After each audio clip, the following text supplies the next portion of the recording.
गगनगड, साळवण किल्ला व पन्हाळगड. पारगडवरून निघावंसंच वाटत नव्हतं. सकाळी अख्ख्या गडाला प्रदक्षिणा घालून आलो. अप्रतिम जंगलाचा नजारा आणि दूरवर जाणाऱ्या डोंगर रांगा बघून मन तृप्त झालं. परत येऊन चेकआउट केलं आणि खाली यायला निघालो. आम्हाला गगनबावड्याजवळचा गगनगड बघायचा होता.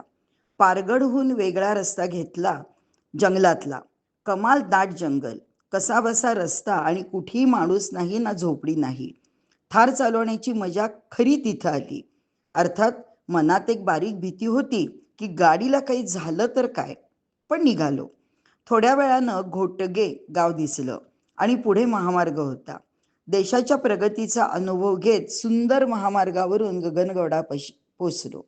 वाटेत एक दोन वेळेला भरपूर जोराचा पाऊस आला. ऑक्टोबरमध्ये अशी परिस्थिती अनुभवता येईल असं खरं तर वाटलंच नव्हतं. गगनगडावर गगनगिरी मठ आहे. पार्किंग पासून पायऱ्या आहेत. खूपच छान आणि स्वच्छ जागा ठेवली आहे. देवळात दर्शन घेऊन आम्ही अजून वरती डोंगरावर गेलो. तिथे शंकर महादेव मंदिर दिसलं आणि एक दर्गा पण आहे. ऊन पावसाचा खेळ इथे पण चालू होता. काही इतर प्रवासी मंडळींशी गप्पा मारून आम्ही खाली उतरलो. पुढे आम्हाला पंत अमात्य बावडेकर वाडा बघायला मिळाला. तो एवढा जुना वाडा खूप छान ठेवलाय. तिकीट काढून आत गेलो आणि बावडेकरांबद्दल बरीच माहिती मिळाली. जुनी कागदपत्र, कपडे, फेटे, पगड्या, हत्यारं आणि इतर स्वयंपाकघरातल्या गोष्टी पाहायला मिळतात. एकदम प्रोफेशनल संग्रहालय बनवलं आहे. ऑडिओ व्हिडिओ दूर ऑडिओ व्हिडिओ टूर पण आहे. खूपच वेगळा अनुभव होता. पुढे साळवण किल्ला आमचा पुढचा थांबा होता. तिथे जाताना खड्ड्याच्या रस्त्यात का रस्त्यावरच्या खड्ड्यात गाडी जातीये असा प्रश्न पडला. महाराष्ट्र सरकारने इथे अजिबात लक्ष दिलं नाहीये असं दिसतंय. पंचगंगा नदी किनारी असलेला साळवण किल्ला भुईकोट आहे.